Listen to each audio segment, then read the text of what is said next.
Maka orang-orang ahli zikir ini qalbuhu athari ghani, qalbunya kaya. Kalau orang kaya mau apa aja bisa nggak? Maka ahli zikir itu mau apa aja dia tinggal terbersit di qalbunya, Allah kirim. Maka hati-hati yang antum yang banyak zikir, jangan mikir aneh-aneh ya, nanti ibu-ibu marah.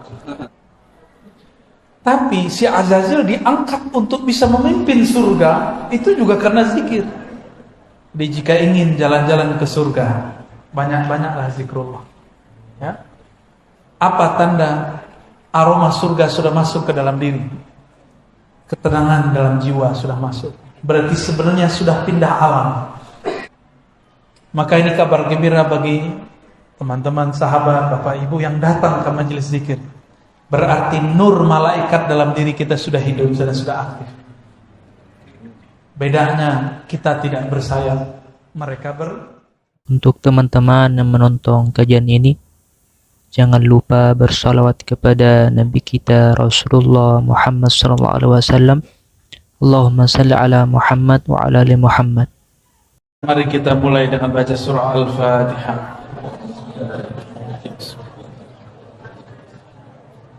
Iya.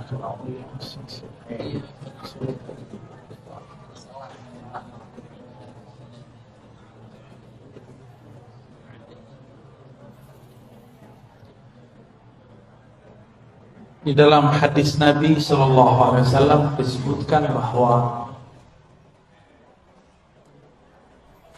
Abdullah bin Amr bertanya, "Ma ghanimatu az-zikr atau majalis az-zikr ya Rasulullah?" Apa ghanimah? Ghanimah itu benefit, keuntungan ketika orang berzikir. Wahai Rasulullah sallallahu alaihi wasallam. Lalu Nabi sallallahu alaihi wasallam mengatakan, al-jannah, al-jannah, surga, surga. Oleh karena itu orang-orang ahli zikir disebut orang-orang yang sedang bertani di kebun-kebun surga. Hadis yang sudah masyhur, para asatidz sudah sangat paham. Nabi mengatakan, "Idza marartum bi riyadil jannah farta'u." Hadis Imam Tirmizi, hadis yang sahih. Jika kalian melewati kebun-kebun surga, bukan satu, kebun-kebun, riyad jamak dari raudhah, kebun-kebun surga, farta'u, maka petiklah. Farta'u juga berarti maka cicipilah. Farta'u juga berarti maka jagalah. Jadi kalau kita mampir di suatu majelis zikir, cicipi, jangan cuma nonton, ikut baca apa yang dibaca, ikut katakan apa yang dilafazkan. Maka kita sedang mencicipi buah-buah surga. Seandainya Allah bukakan mukasyafah, maka orang-orang itu akan memandang ahli zikir dan siapapun bersamanya sedang menanam pohon-pohon surga, sedang mencicipi buah-buah surga. Dalam hadis yang sahih disebutkan, subhanallah bihamdi, subhanallahil azim, itu adalah gharsun atau syajarun min syajaratil jannah, adalah pepohonan surga. Maka tadi pagi siapa yang berzikir subhanallah bihamdi, subhanallahil azim, dia sudah menanam. Jika satu kali dia baca, dia menanam 10 pohon. Jika dia membaca 100, dia membaca 100, seakan-akan dia menanam 1000 pohon. Kalau kita punya kebun sawit 1000 pohon, itu berapa hektar itu? Jika itu pagi, sore, pagi, sore, pagi, sore, kali 30 hari, kali 60. Kalau kita mau kali-kali, sampai capek-capek sendiri. Ya. Maka orang-orang ahli zikir ini, qalbuhu athari, ghani, qalbunya kaya. Kalau orang kaya, mau apa aja bisa nggak? Maka ahli zikir itu mau apa aja dia tinggal terbersit di kalbunya Allah kirim. Hati-hati yang antum yang banyak zikir. Jangan mikir aneh-aneh. Ya, nanti ibu-ibu marah.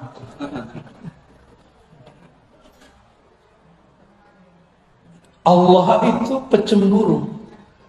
Innallaha ghayyun. Allah itu pecemburu. Kalimat cemburu menunjukkan cinta. Maka bab zikir ini babul mahabbah, bab cinta, mencintai. Seseorang akan menikmati zikir jika dia cinta kepada yang dizikirkan. Bapak Ibu karena cinta datang jauh-jauh hari, datang dari jauh-jauh tempat untuk bertemu orang yang dicinta. Kenapa terasa kemudian ringan? Karena kita cinta. Nanti di surga, perjalanan jauh, ada satu pohon baru bisa ditembus dengan 100 tahun perjalanan. Ya, tapi hanya bisa ditembus oleh ahli zikir sesaat. Oleh ahli surga biasa 100 tahun dia berjalan, dia tidak bisa melewati satu pohon itu. Itulah pohon yang disebut tuba. Tuba liman ra'ani wa amana. Tuba dapat keagungan, kelembutan, keharuman, naungan pohon-pohon surga. Bayang-bayang pohon ini sudah terasa sampai ke dunia. Siapa yang menghidupkan majelis zikir, maka di rumahnya, di jalannya, di masjidnya, di halaqahnya, di suraunya, itu akan ada bayang-bayang pohon tuba. Ya, itu sebabnya banyak orang ingin mendatangi pohon itu, karena itu adalah puncak dari taman-taman surga. Maka tiada tempat orang berzikir di situ kecuali orang datang ingin berlatih di sana. Tapi inti dari tempat surga itu, tempat surgawi bukanlah fisik, bukanlah masjid dengan bangunan yang megah, tapi ada sosok yang qalbunya senantiasa menyebut nama Allah. Jadi sebenarnya taman surga itu ada di qalbu seorang mukmin. Qalbul mu'min baitullah. Begitu kata ulama. Qalbu mu'min adalah rumah tempat mengingat Allah Subhanahu wa ta'ala.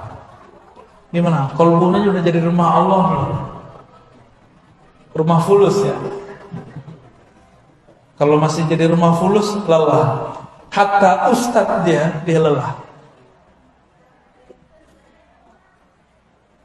Maka jadikan rumah Allah itu yang pertama qalbu.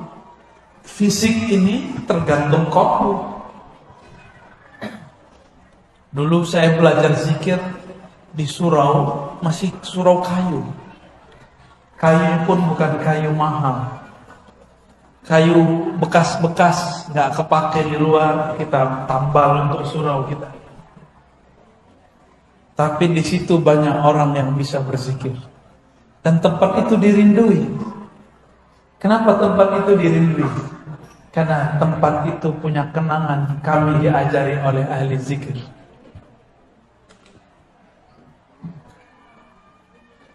Ternyata ada kabar gembira. Setiap kali kita mencari majelis-majelis zikir, ternyata itu adalah sifat-sifat malaikat yang ada dalam diri. Dalam hadis Imam Bukhari, Muslim, Abu Dawud, Tirmizi dan riwayat yang beragam, kita ambil satu redaksi. Nabi SAW mengatakan, Inna lillahi malaikatan tawafun Di riwayat kedua, inna lillahi malaikatan sayyaratan fudula. Allah mempunyai malaikat-malaikat yang berkeliling. Fudula. Mereka berbeda dengan malaikat raqib dan atid. Mereka tambahan malaikat yang di luar raqib dan atid. Yaltamisuna majalis dzikr. Mereka hanya mencari majelis-majelis zikrullah. Salah satu majelis zikrullah adalah majelis ta'lim, yang majelisnya membuat kalbu teringat kepada Allah Subhanahu wa ta'ala. Banyak sekarang majelis ta'lim isinya bukan ta'lim, tapi tal'in, melaknat, tabdi', membidah-bidahkan, mukhasamah, saling bermusuhan, ghaibah, menggibah orang, merendahkan kelompok yang berbeda dengan dia. Itu bukan majelis yang dicari malaikat ini. Malaikat ini hanya mencari majelis-majelis yang kalam merabbinya, gurunya, syekhnya, tuan gurunya mengingatkan kita kepada Allah Subhanahu wa ta'ala. Satu malaikat dicipta, Allah kasih kepadanya satu zikir, atau dua zikir, atau tiga zikir, atau banyak zikir. Yang paling banyak adalah Sayyidina Jibril. Sebenarnya di samping Sayyidina Jibril dulu ada namanya Azazil. Dia juga banyak zikir. Cuma sayang, dia berzikir dengan nafsu. Ingin jadi wali, ingin jadi orang sakti, ingin jadi orang terbaik dengan zikirnya. Maka kemudian dia dipecat dari kalangan malaikat. Jadi malaikat ada yang dipecat. Itu Azazil. Ada Harut Marut. Itu baru beberapa kisah malaikat. Masih banyak malaikat-malaikat yang lain. Tapi si Azazil diangkat untuk bisa memimpin surga, itu juga karena zikir. Jadi jika ingin jalan-jalan ke surga, banyak-banyaklah zikrullah. Ya. Apa tanda aroma surga sudah masuk ke dalam diri? Ketenangan dalam jiwa sudah masuk. Berarti sebenarnya sudah pindah alam. Cuma kita masih merasa di sini. Itu yang disebut dalam hadis Imam Muslim. Ma min qaumin yaqa'adu fi maq'adin. Tidaklah ada sekelompok orang berduduk di suatu majlis. Yazkurunallah. Mereka sebut-sebut nama Allah. Mereka berarti berjamaah. Mereka berjamaah. Kecuali hafat bihimul malaikah. Maka malaikat yang tadi yang disebut malaikat sayap, malaikat yang mirip seperti mobil, cuma dia bersayap, terbang kemana-mana, hafat, akan menghubungi mereka. Dalam hadis Imam Muslim dikatakan mereka antri berlapis-lapis sampai ke langit sana. Jadi kalau makanya tadi kita buka kajian Al-Fatihah, itu cara menghimbau malaikat tadi. Mereka lagi banyak tuh sampai ke atas. Teman tuh nggak lihat kan? Kalau lihat pada kabur paling, pingsan paling. Ya. Ngeliat ada orang bersayap kan pusing. Ya. Apabila mereka ketemu, maka dia berteriak kepada malaikat yang sedang mencari di ujung bumi sana. Halummu ila hajatikum. Ayo, ini tempat hajatmu, tempat orang berzikir. Itulah yang disebut ahli zikir itu masyhur di kalangan malaikat. Baru dia masyhur, viral di YouTube. Ngapain viral di YouTube kalau nggak masyhur di kalangan malaikat di alam malakut? Jadi channel malakut dulu terkenal, baru channel YouTube. Ya, YouTube nggak masuk ke alam, itu alam maya itu. Tapi kalau malakut di sana ada zikir berlapis-lapis. Sampai ke langit pertama, kedua, ketiga, keempat, itu malaikat zikir semua. Jadi Nabi ketika dinaikkan ke atas, Beliau mendengar ada malaikat berzikir, subhanallah bihamdihi subhanallahil azim. Diturunkan jadi zikir pagi sore, jadi zikir yasinan. Jadi kita zikir begitu sedang meniru para malaikat.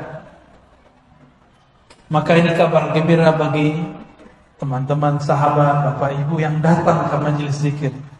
Berarti nur malaikat dalam diri kita sudah hidup dan sudah aktif. Bedanya kita tidak bersayap, mereka bersayap. Kita masih butuh makan, mereka enggak butuh makan.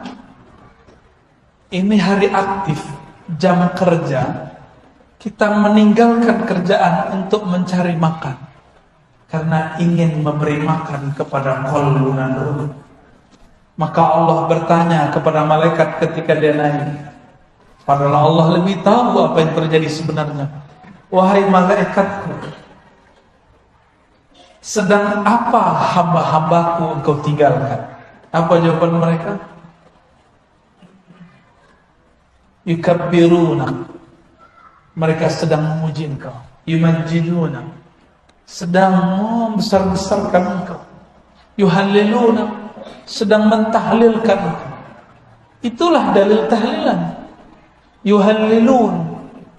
Mereka bertahlil. Dan tidak disebutkan di hadis itu tahlil mau acara apa bebas. Yang penting tahlil. Mau tahlil lagi kematian, mau kehidupan, mau kelahiran, mau syukuran, terserah. Mau ba'da sholat, di luar sholat, tidak ada pembatasan. Allah tidak membatasi. Kenapa ada orang membatasi? Ya.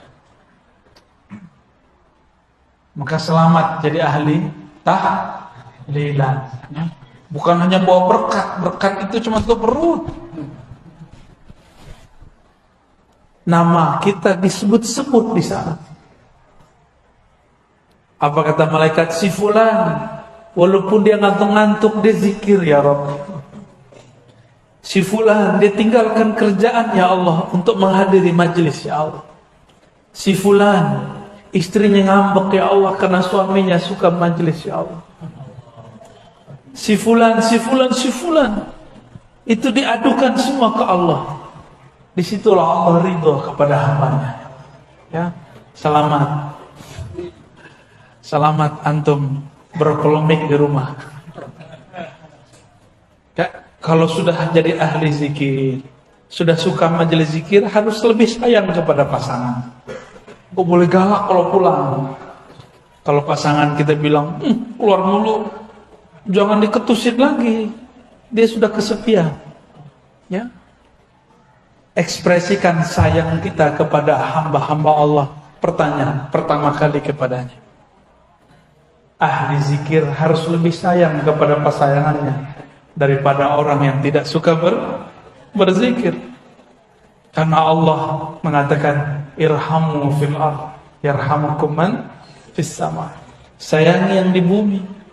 Sayangi maka engkau akan disayang yang di langit. Ya, jangan galak-galak sama istri ya. Ini ibu-ibu jangan galak-galak sama suami. Kalau perempuan suaminya minta, "Dek, kamu di rumah," maka yang afdal di rumah. Ya, tapi kalau suami, "Mas, Bang," kalau di sini panggil Bang ya. "Bang, di rumah aja, Bang." Sabar, Dek, kan kita udah pasti udah akan nikah. Udah gak kemana-mana abang. Abang mau cari nur biar tambah sayang sama adek. Gombal. Itu gombalnya Dr. Thohir itu. Lalu bagaimana cara menikmatinya? Kalau ada gelas, ada air, tapi di gelas itu ada kotoran, bisa gak saya menikmati air? Maka cara pertama menikmati zikrullah, bersihkan tempat minumnya. Bersihkan mulut kita, anggota tubuh. Berani gak kalau lagi junub masuk masjid? Imam Ibn Atha'illah As-Sakandari, penulis hikam, menyebut orang yang lalai zikrullah, disebut junub ruhani. Dan itu harus ditobatkan. Astaghfirullah. Istighfarnya bukan dari dosa zahir, istighfarnya dari dosa lalai kepada Allah Subhanahu wa taala.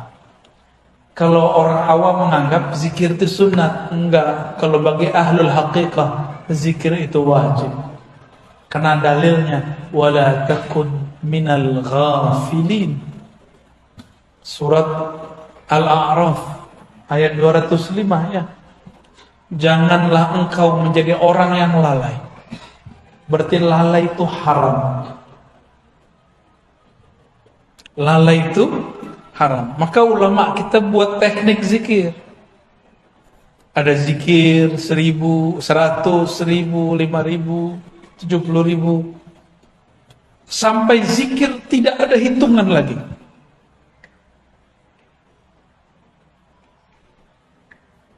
Jadi pertama bersihkan dulu gelasnya.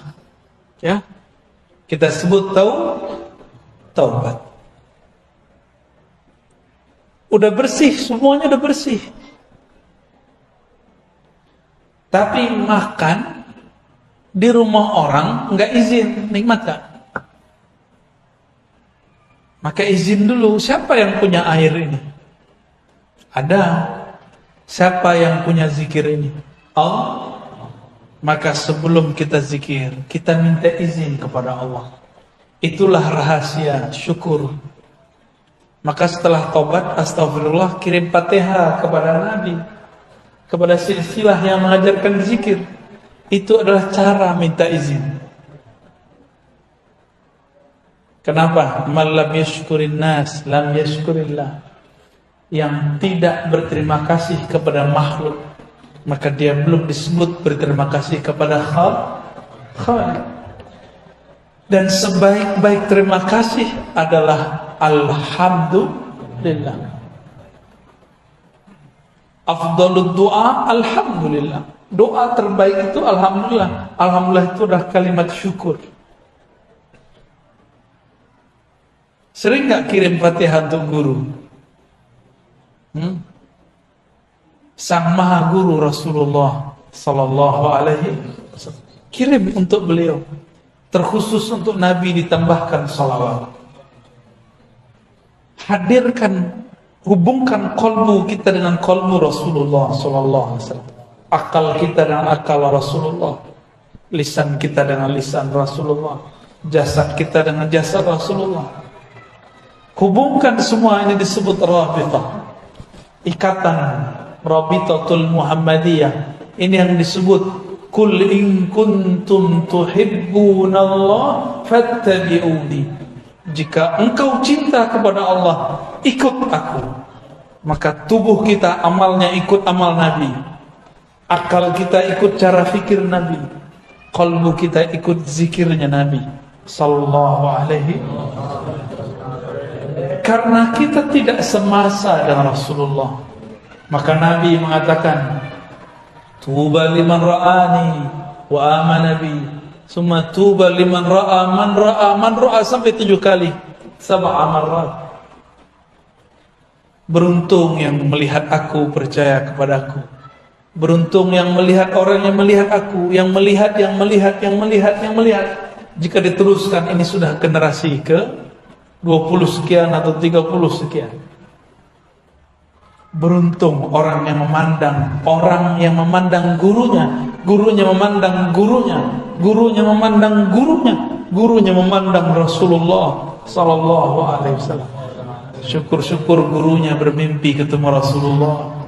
Syukur-syukur gurunya diizinkan memandang Rasulullah dalam keadaan yaqظah, dalam keadaan jaga. Maka antum pandang dia. Sungguh tuba, beruntunglah orang itu. Itulah rabithah hakiki. Ditanya Rasulullah sallallahu alaihi wasallam, "Man auliyaullah?" Siapakah kekasih Allah? Beliau menjawab, "Man idza ru'u dzukirullah." Orang yang jika engkau pandang membuat engkau mengingat Allah. Itulah dalil rabithah terkuat. Hadis Ibnu Majah, hadis Ahmad, hadis Abu Nu'aim, Tabarani, Hakim, dan hadisnya sahih. Kita pandang dia, kita ingat-ingat dia, membuat kita ingat kepada Allah Subhanahu wa ta'ala. Jika punya guru begitu, pastikan guru itu seorang wali Allah. Ya, seorang wali Allah. Jadi wali Allah itu bukan orang yang pakai pakaian seperti saya ini. Pakai begini bisa siapa saja. Tapi kalau kita kenang dia, kalam-kalamnya, sikapnya, ahwal-ahwalnya, akan membuat kita pindah melihat alam, menjadi melihat yang menciptakan alam. Apa maksud hadis ini? Kalau berzikir mau nikmat harus punya guru. Ya. Harus punya guru.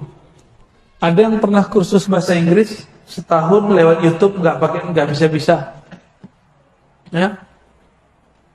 Tapi kalau dia belajar kepada guru bahasa Inggris, cukup 40 hari dia langsung bisa ngomong.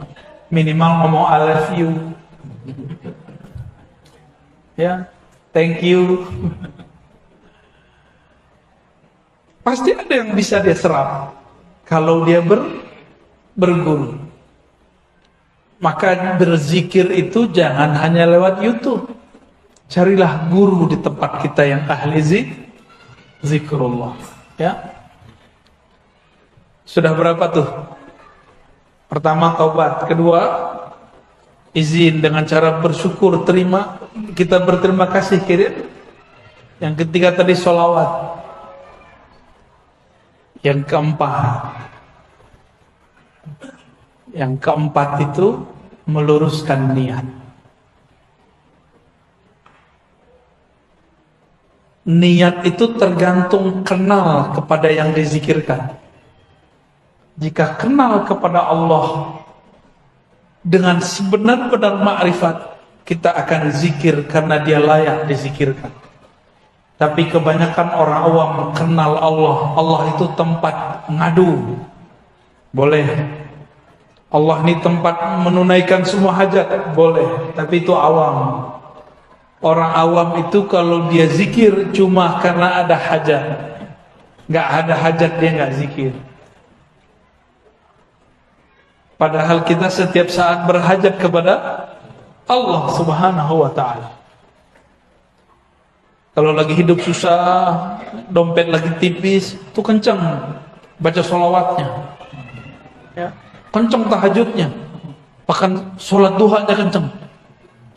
Padahal tidak ada hadis mengenai sholat duha melancarkan rezeki. Yang ada cuma orang yang sholat 4 rakaat di awal pagi, di awal hari, Allah cukupkan hidupnya sampai sore hari. Ulama kita beda pendapat nih, sholat apa ini? Sholat syuruk apa sholat duha? Ya, benar Ustaz ya? Man shalla arba'an, ya, yang sholat 4 rakaat di awal hari, ya, kafahullah, Allah cukupkan hajatnya sampai sore hari. Hajat kita keperluan hajat apa?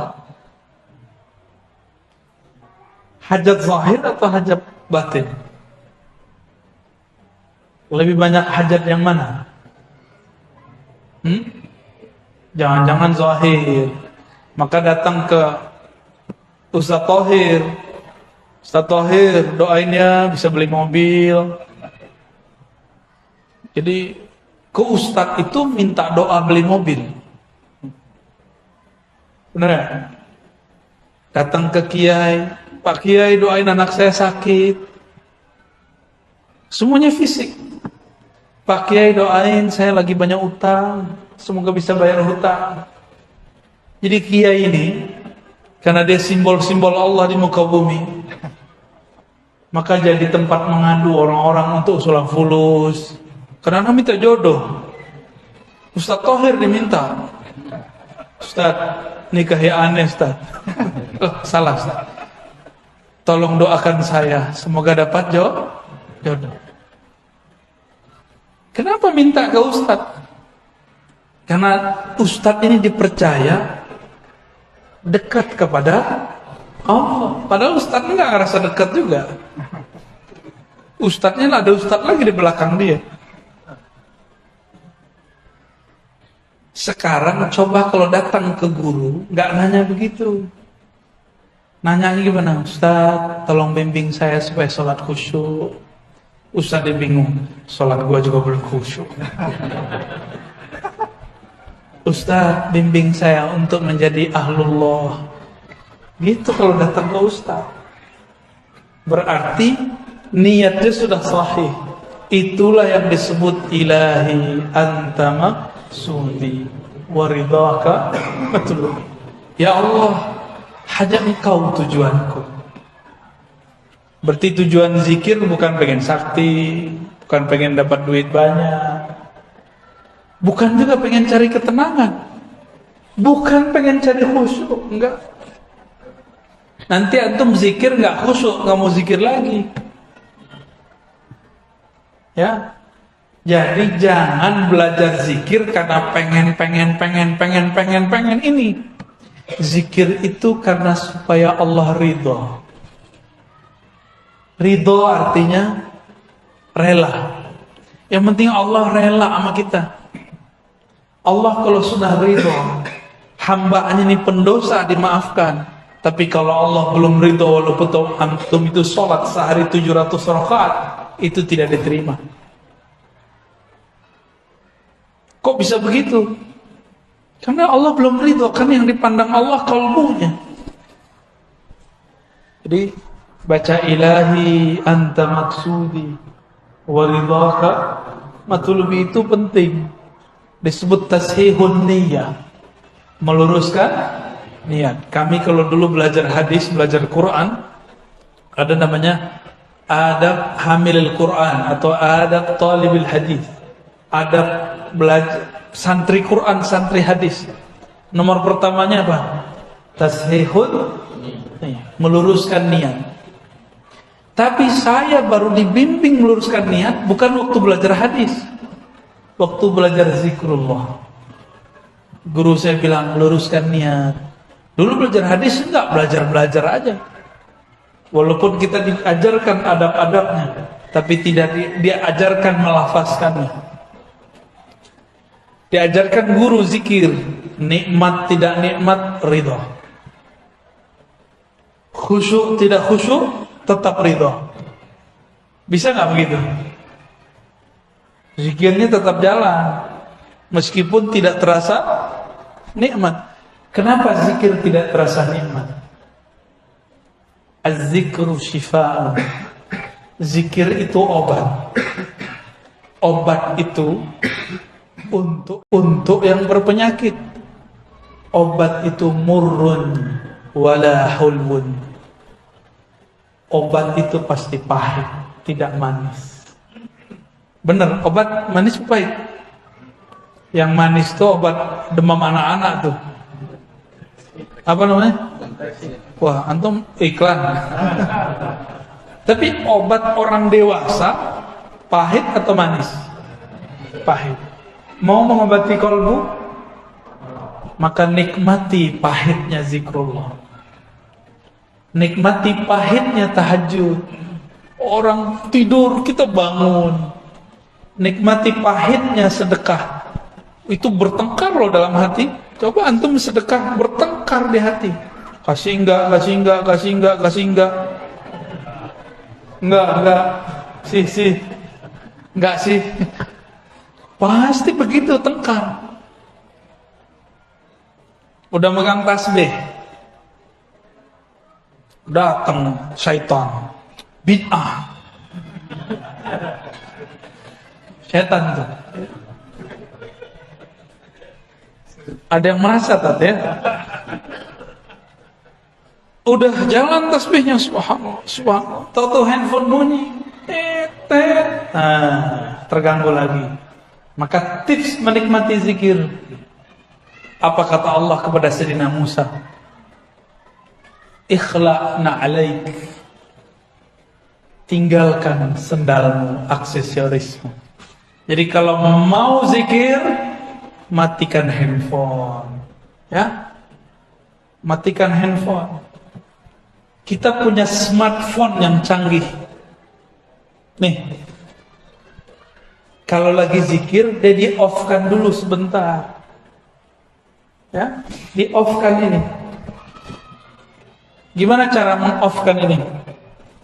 Pakai syahadat. Asyhadu an la ilaha illallah. Ajak, wahai akal pikiranku, bersaksilah tiada yang berhak disembah kecuali Allah, Nabi Muhammad Rasulullah sallallahu alaihi wasallam. Syahadatkan akal kita, syahadatkan qalbu kita, baru zikir. Nah, ini paling kunci. Setelah tadi meluruskan niat, kembali ke depan.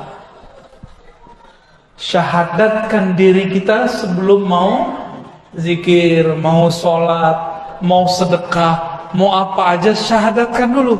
Siapa tahu ketika kita selesai sholat, terus kita keluar, terus kita mau sholat lagi, pernah terjebak kepada kekufuran, kufur yang tidak terlihat. Maka kita syahadatkan dulu pikiran ini, qalbu ini, tubuh ini, baru kita masuk lagi ke alam zikrullah. Ya, jadi sudah berapa? 5 ya. Bisa diulang. 1, taubat. 2, syukur.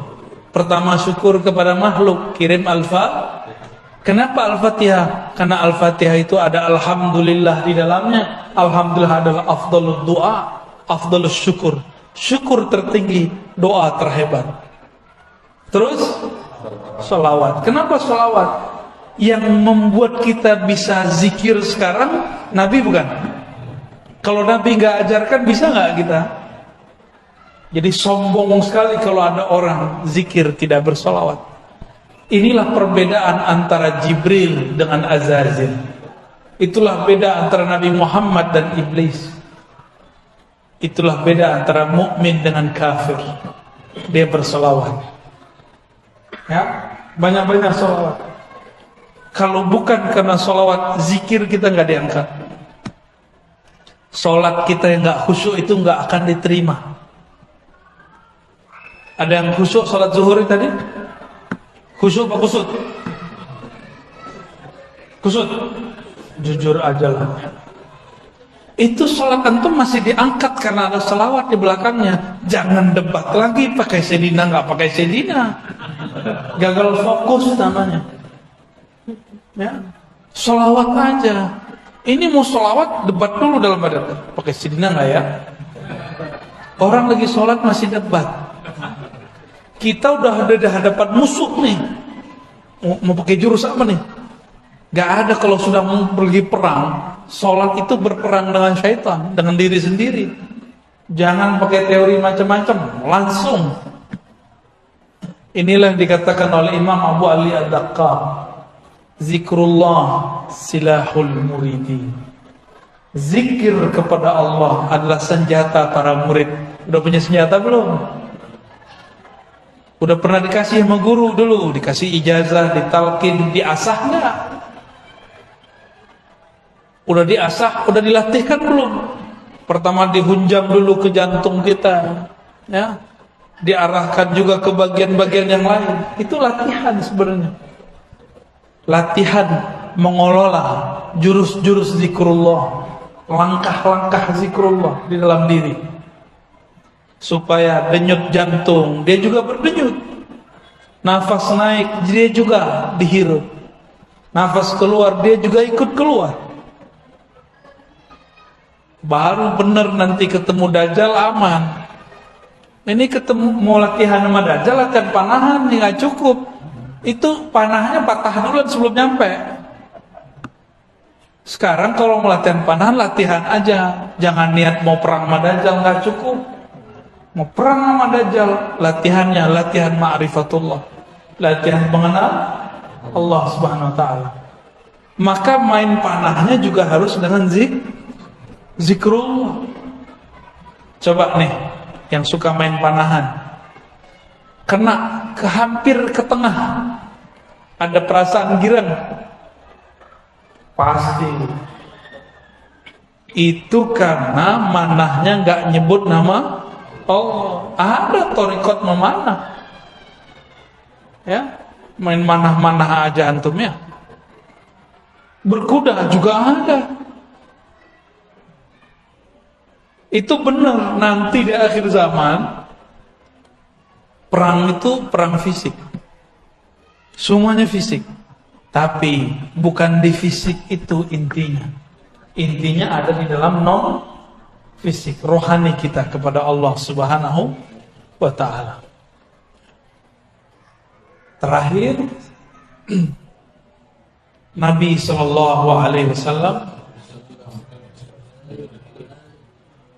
pernah mengatakan kepada Muaz, wahai Muaz, tiadalah mamin amalin anja, tidaklah ada amalan yang lebih mudah untuk membebaskan seseorang min azabil qabr, daripada azab kubur. Yang lebih hebat amalan itu daripada zikrullah. Hadis riwayat Imam Tirmizi dan Ahmad. Azab kubur itu azabnya agak beda. Dia semi-semi azab neraka. Jadi lebih kepada azab nafsiyah. Ada juga jasadiahnya. Ada yang pernah ini enggak? Ustaz Thohir pernah ditahan di imigrasi enggak? Untuk keluar negeri? Belum ya? Mau coba enggak? Oh gitu. Kawan saya waktu masuk ke Israel ditahan. Itu ustaz. Wajahnya langsung berubah. Untung nggak buang air kecil berdiri. Itu ustaz. Ustaz aja hilang saktinya lagi diperiksa. Sama, ini mau ustaz, mau kiai, mau tuan guru, mau mursyid, masuk ke alam kubur, gemeteran juga ketemu munkar dan nakir. Maka Nabi mengatakan, kalau orang ini kenal Allah, pertanyaan munkar nakir apa? Man rabbuka? Siapa Rabbmu? Gak ditanya, ente mursyid. Gak ditanya, ente khalifah thariqat. Gak ditanya, thariqat ente 10 ya. Gak ditanya. Gak laku di sana. Ente hafiz 31 juz ya. Juz ke 31-nya juz Al-Kokar. Ada juz duren kalau di sini ya. Enggak ditanya. Yang ditanya siapa? Man rabbuka? Tuhan kamu siapa? Rabb itu artinya Tuhan. Kamu bertuan kepada siapa hidupmu? Kamu menghambakan dirimu kepada siapa? Kamu hafal Quran untuk siapa? Kamu zikir untuk siapa? Kamu ngaji untuk siapa? Kamu kerja untuk siapa? Ini coba nih, berangkat pagi jam 6, pulang jam 6. Berarti udah 12 jam kita untuk selain Allah. Maka kerjanya harus diniatkan sebagai ngabdi kepada Allah. Kalau enggak, ketika kita jawab Robbi, bingung apa mau dijawab. Kerjaanku. Jangan-jangan tuan kita handphone. Antum ini kan gak bisa lepas dari handphone. Bener? Jujur aja lah ya. Lebih bid'ah smartphone yang dari Cina tuh atau tasbih? Dari Cina juga.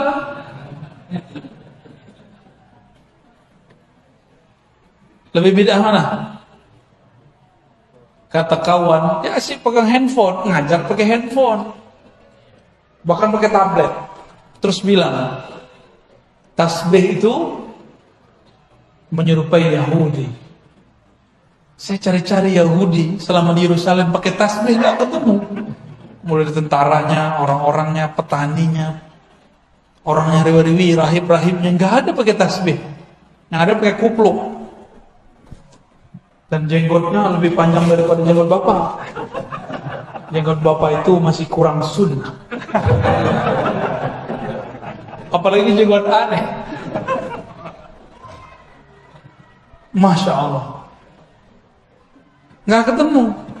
Jadi mereka ini kan nggak senang langsung Yahudi.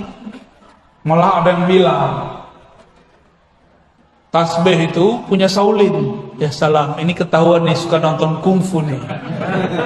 Kayaknya itu lebih bid'ah daripada main tasbih.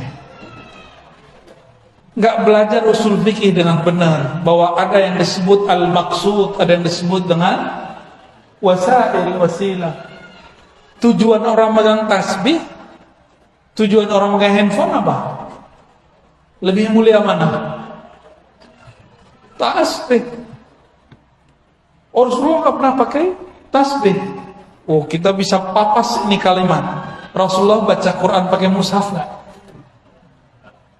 Mushaf alat tasbih sama. Orang Yahudi baca kitab mereka pakai mushaf, lembaran nggak? Pakai. Lu mirip dong. Disebut ahlul kitab kan mereka? Ahlul kitab. Antumnya ahlul kitab semua nih berarti. Jadi mikir-mikir kalau mau bilang serupa. Ternyata ijazah sanad tasbih bersumber dari Sayyidina Al-Hasan Al-Basri, murid Sayyidina Ali, lahir di masa Sayyidina Umar. Al-Hasan lahir di Hijaz, di Madinah, tapi besarnya di Basrah.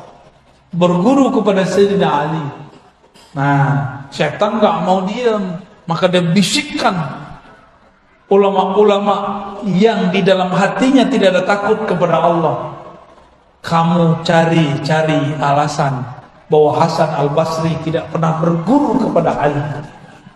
Maka ada pembahasan mereka, inqita'ul Hasan Al-Basri wa Ali, keterputusan Hasan Basri dan Ali.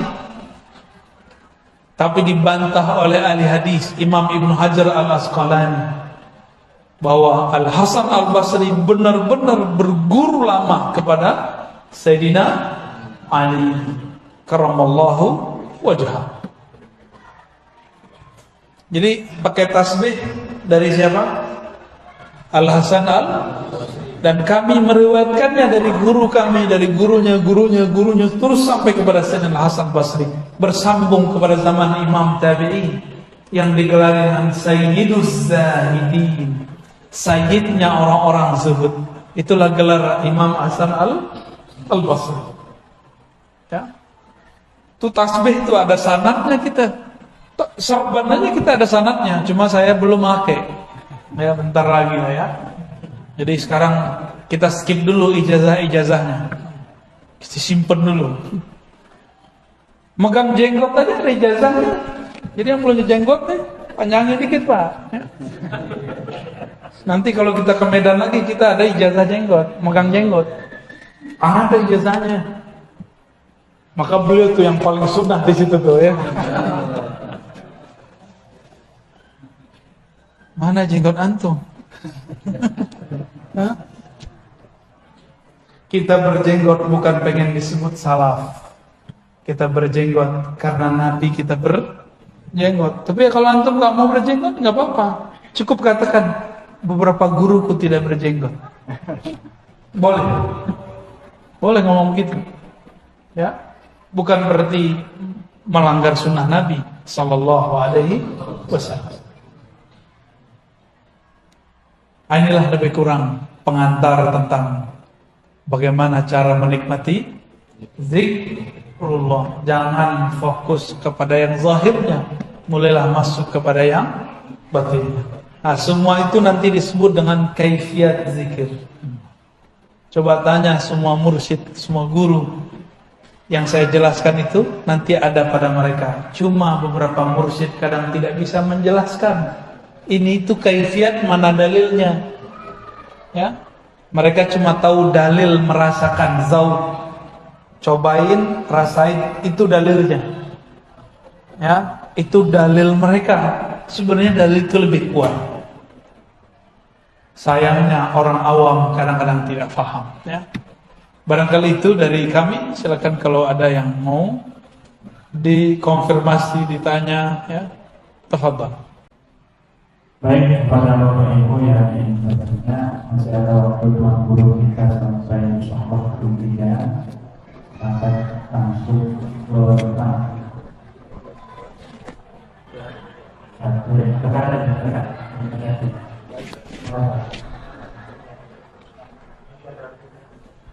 Ahsan, nanti pakai kertas. Nanti. Udah sekarang baca aja dulu. Mungkin panitia yang ke depan ya.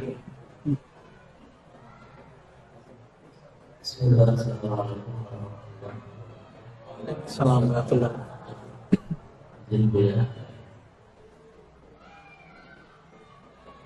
Apakah bagaimana berpikir yang bisa menyampaikan kita makom tertentu? Baik. Pengen naik makom, berarti niat ilahi anta maksudinya nggak benar. Ya, sebenarnya mudah. Guru kita biasanya kalau yang oke, itu sebelum talqin zikir ngajak istighfar dulu. Sebelum istighfar disuruh dulu mandi tobat, disuruh sholat tobat, ingat mati sebelum mati. Lalu dilafazkanlah istighfar. Biasanya dibimbing cara baca istighfarnya. Di saat antum dibimbing oleh guru baca istighfar, lalu memaknai kalam-kalam istighfar, sedang ditarik sama guru ke makom taubat. Tergantung nih tobatnya tobat apa, zahir apa batin. Maka makom tobat ini juga lapisannya banyak. Yang zahir ada 7, yang batin juga ada 7. Anggota kita yang besar kan 7. Yang batin juga 7. Mulai dari syirik, sombong, sampai kepada ujub, hasad, iri, dengki. Itu diistighfarkan semua.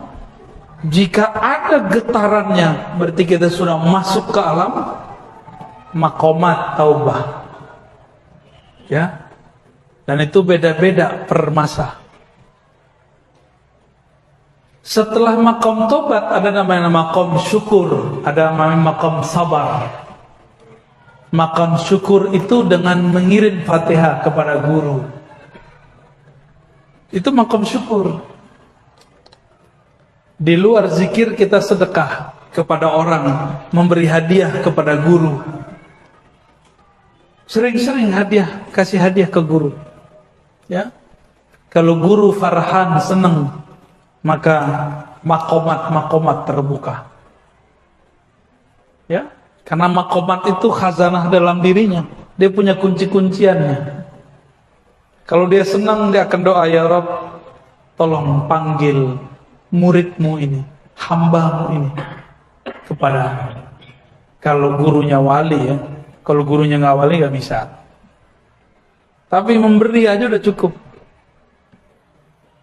Begitulah terus. Ada makomat, makom syauq, makom mahabbah. Itu ada makomnya semua. Itu yang diturunkan lewat kaifiat zikir. Cuma sayang, kaifiat tinggallah kaifiat zikir, tata cara jadi tata cara, tapi tidak tahu makomat yang tersimpan di dalamnya. Maka banyak orang jadi mursyid belum pantas jadi mursyid. Tapi karena gurunya udah pusing, aku mau mati, siapa lagi yang melanjutkanku, udah ijazahin aja.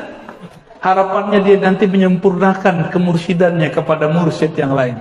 Ini baru bergelar mursyid 1, udah gak mau berguru sama yang lain. Padahal di ijazah itu diwasiatkan untuk menghormati ahli fikih, ahli Quran, ngaji kepada ulama. Baru dapat ijazah, baru dapat gelar khalifah, udah gak mau ngaji sama orang. Berarti berkhianat kepada ijazahnya. Makanya la yubarak alaih. tidak diberkahi. Ya, baca tuh ijazahnya para mursyid. Ya, ijazahnya apa? Kalau di Naqsyabandiyah itu jelas. Ya, di Qadiriyah jelas, di Syaziliyah jelas. Ada ijazahnya. Ya, baik. Lanjut. Saya jawab pakai Quran ya, bukan pakai pendapat saya. Surat Shad, Surat Al-Hijr, Surat As-Sajdah menyebutkan apa? Nanti nomornya kan saya sebutkan semua ya. Silakan dilihat sendiri. Surat Shad 71, 72, 73 itu bahas ini. Apa kata Allah? Begitu juga Al-Hijr, begitu juga As-Sajdah. Inni khaliqun basharan min tin. Aku ciptakan manusia. Ini tubuh ini bashar namanya. Ini dari saripati tanah. Jika ini sudah sempurna, sawaituhu, aku sempurnakan dia, sudah siap dia untuk ditiupkan ruh. Nafakhtu fihi min ruhi. Aku tiupkan kepadanya ruhku. Berarti Allah nggak bilang aku ciptakan rohku. Allah mengatakan nafakhtu. Aku hembuskan. Kalau tubuh ini aku ciptakan. Ini pelan-pelan ya. Ini banyak yang gagal paham. Mursyid padahal masih gagal paham. Itulah bedanya orang berilmu dengan cuma ahli zikir. Malaikat ahli zikir ditantang sama Allah. Ambiuni bi asma'i haula. Kabarkan kepadaku nama-nama benda-benda ini. Bisa nggak malaikat jawab? Nggak bisa, para malaikat lebih dulu berzikir daripada Nabi Adam.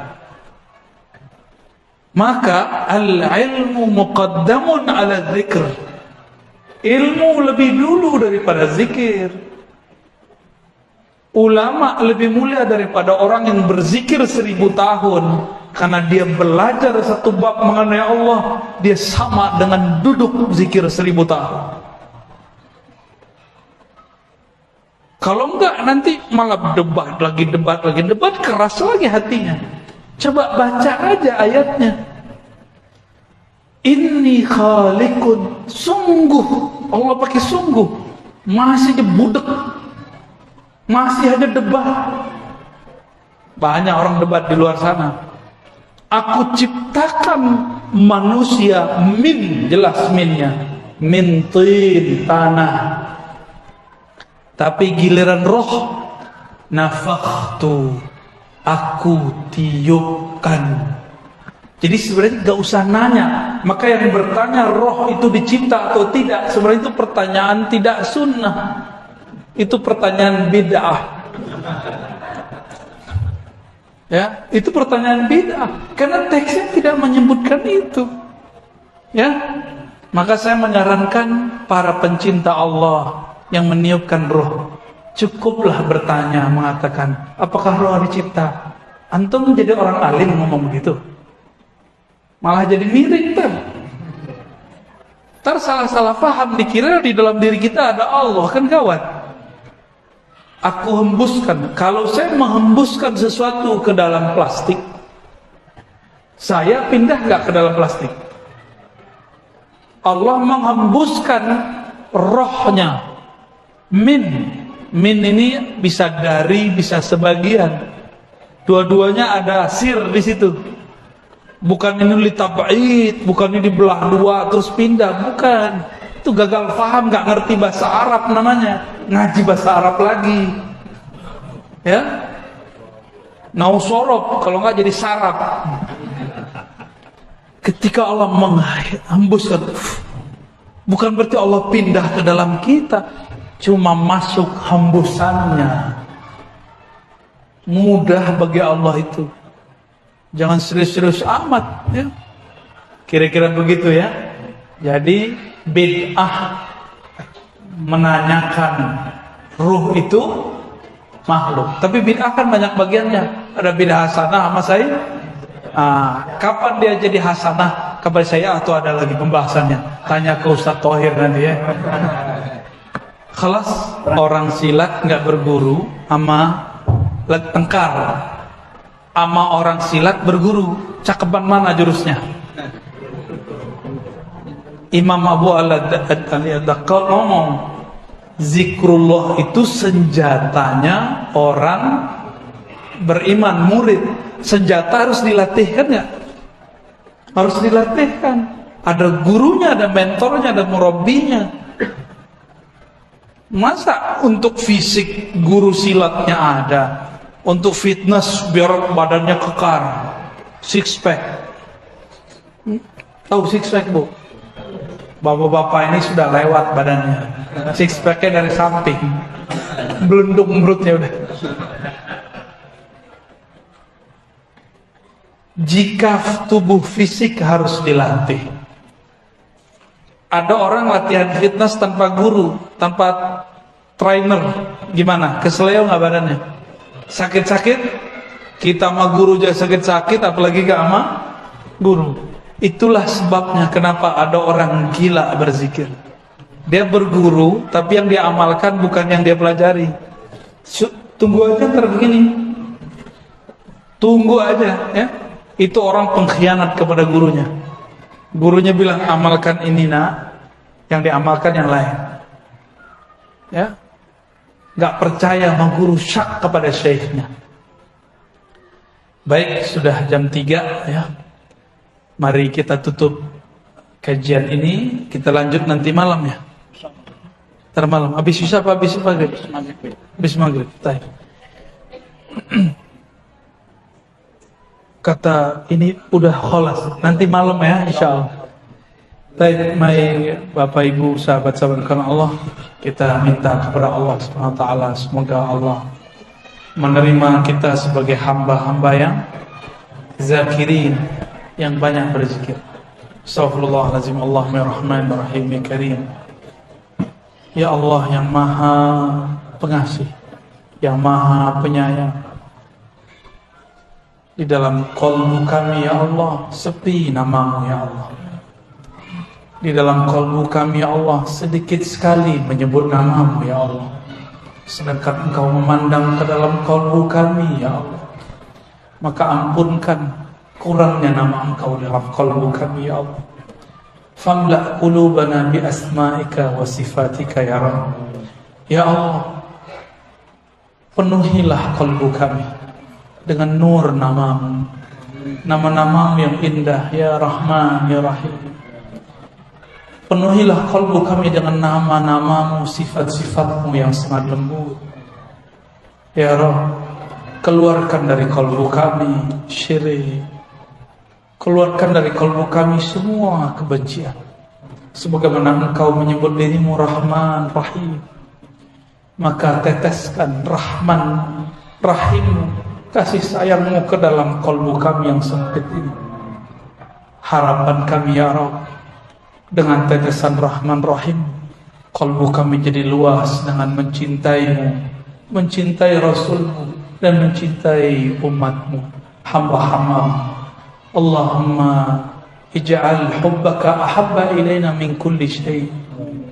Ya Allah, jadikan cinta di qalbu kami kepada Engkau lebih banyak, lebih besar daripada kami mencintai yang lain.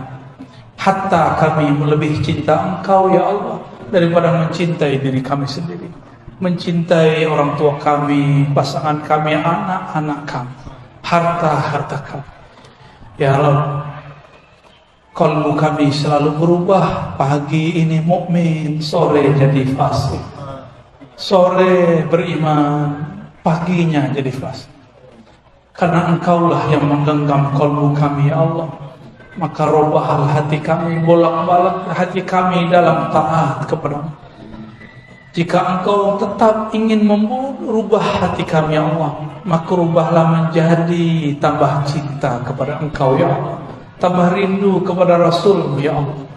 Ya Rabb, hawil ahwalana ila ahsanil ahwal. Jika keadaan kami kurang baik, maka rubahlah keadaan kami menjadi lebih baik. Ya dafi'al bala, wahai yang menolak bala.